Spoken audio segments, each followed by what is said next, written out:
Assalamualaikum warahmatullahi wabarakatuh. Kami dari kelompok 3 akan menjelaskan tentang proses transkripsi dan translasi.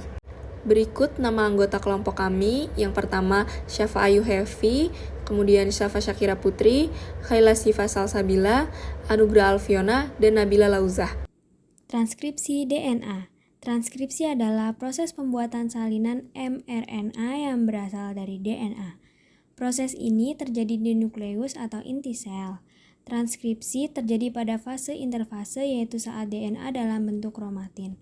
Terdapat dua jenis kromatin.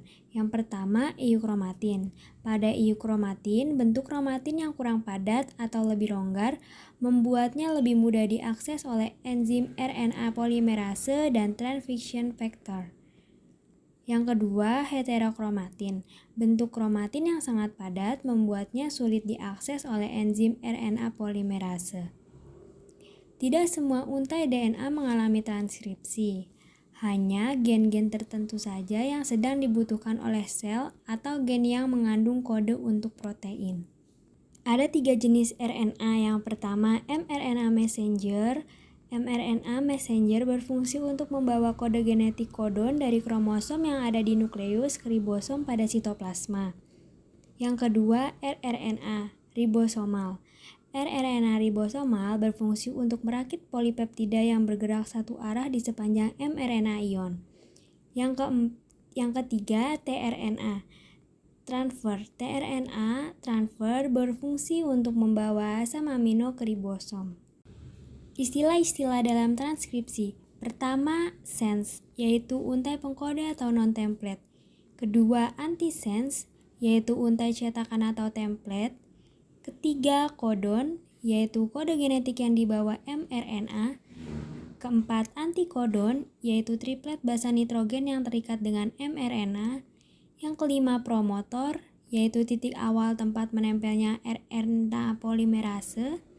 Yang keenam, terminator, yaitu titik akhir atau pemberhentian transkripsi. Ada 3 proses transkripsi, yaitu 1. Inisiasi atau permulaan, 2. Elongasi atau pemanjangan, ketiga, terminasi atau pemutusan. Baik teman-teman, selanjutnya kita masuk ke proses transkripsi DNA secara mendetail. Yang pertama adalah proses inisiasi. Pada proses ini terjadi pengikatan RNA polimerase pada template di area TA-TA promotor. Hal ini menyebabkan double helix DNA terbuka. Selanjutnya terdapat beberapa catatan mengenai proses inisiasi. Yang pertama adalah DNA digunakan sebagai template untuk membuat mRNA.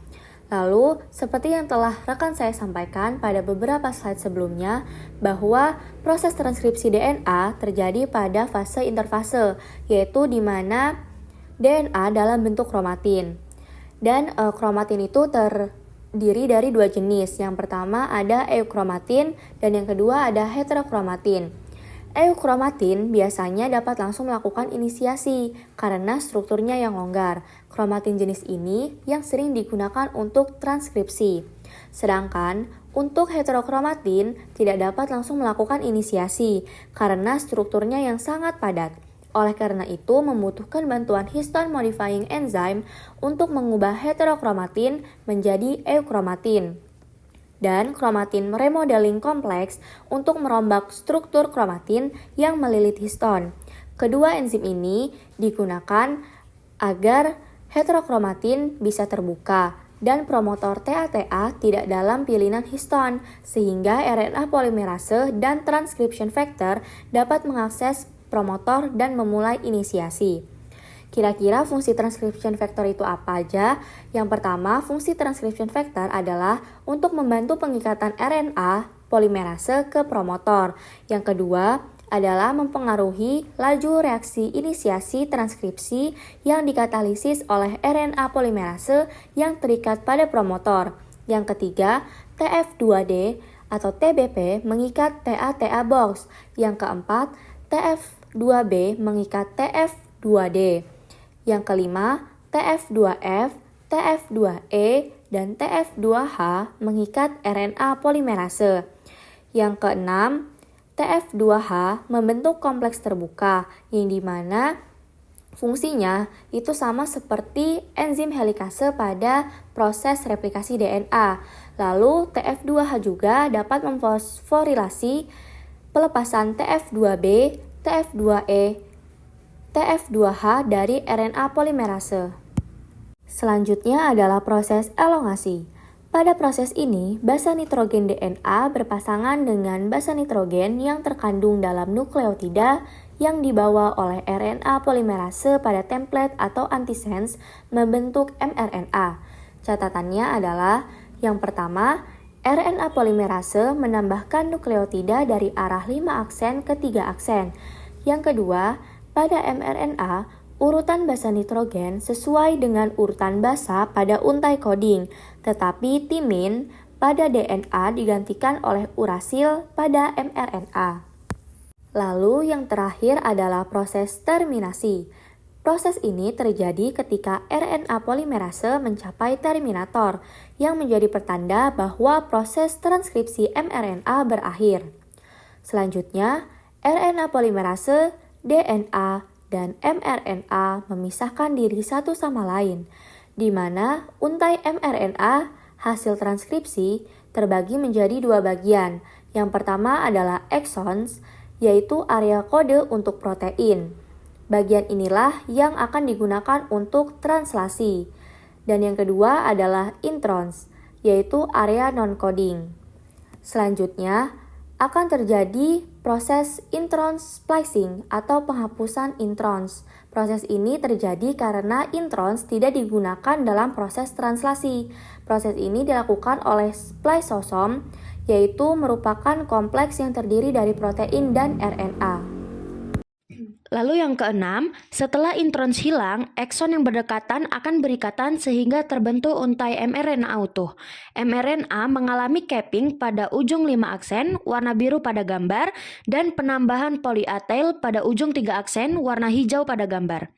Yang ketujuh, mRNA atau kodon akan keluar dari nukleus ke sitoplasma untuk melakukan proses translasi. mRNA yang terbentuk akan mengandung 3 urutan basa nitrogen. Yang selanjutnya adalah proses translasi DNA. Translasi adalah protein yang disintesis oleh ribosom di sitoplasma dalam suatu proses. Selain itu, translasi adalah penerjemahan kode genetik RNA menjadi urutan asam amino. Terdapat 3 proses translasi. Yang pertama, inisiasi atau permulaan. Yang kedua, elongasi atau pemanjangan. Dan yang terakhir adalah terminasi atau pemutusan. Lanjut ke proses yang pertama, yaitu inisiasi. Pada inisiasi, subunit ribosom kecil mengikatkan diri pada mRNA dan tRNA inisiator khusus. Subunit ribosom kecil melekat pada segmen leader pada ujung 5 aksen upstream dari mRNA. Pada arah downstream dari mRNA terdapat kodon inisiasi AUG yang memberikan sinyal dimulainya proses translasi.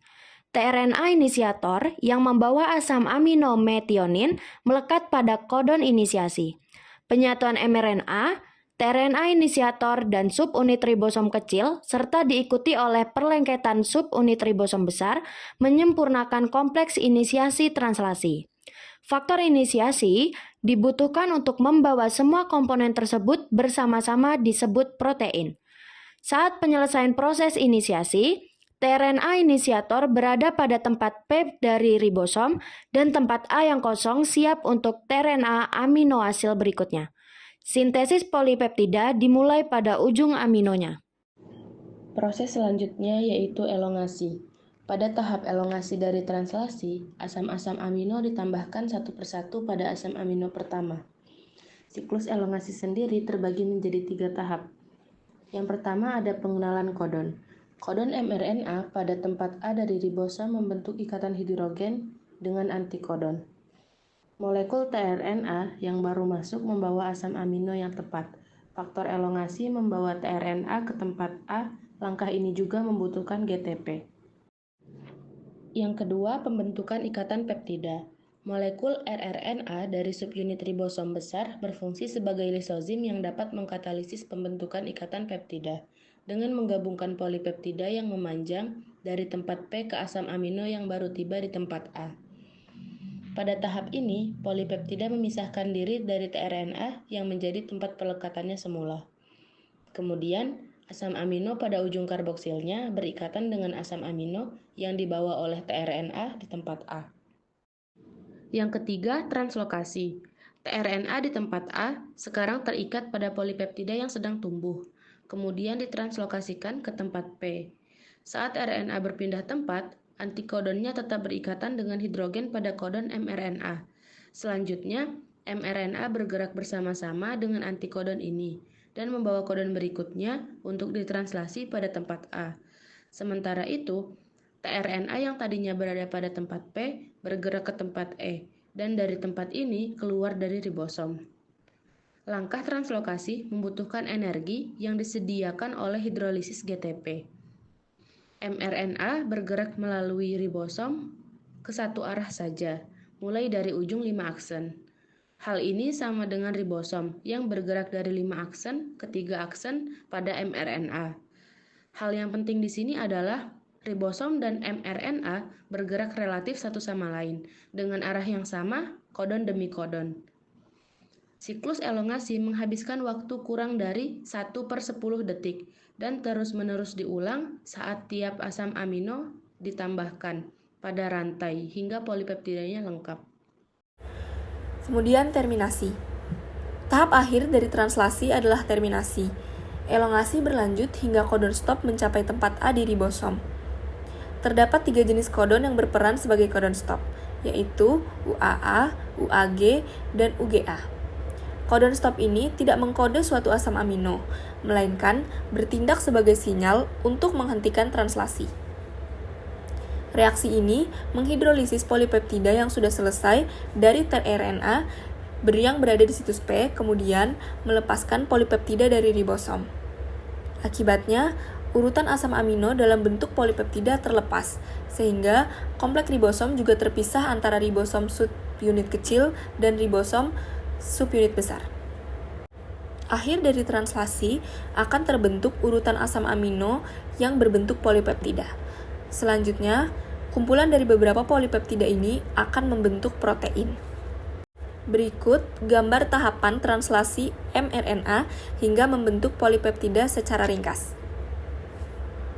Sekian presentasi dan penjelasan mengenai translasi dan transkripsi dari kelompok kami. Lebih dan kurangnya mohon maaf. Wassalamualaikum warahmatullahi wabarakatuh.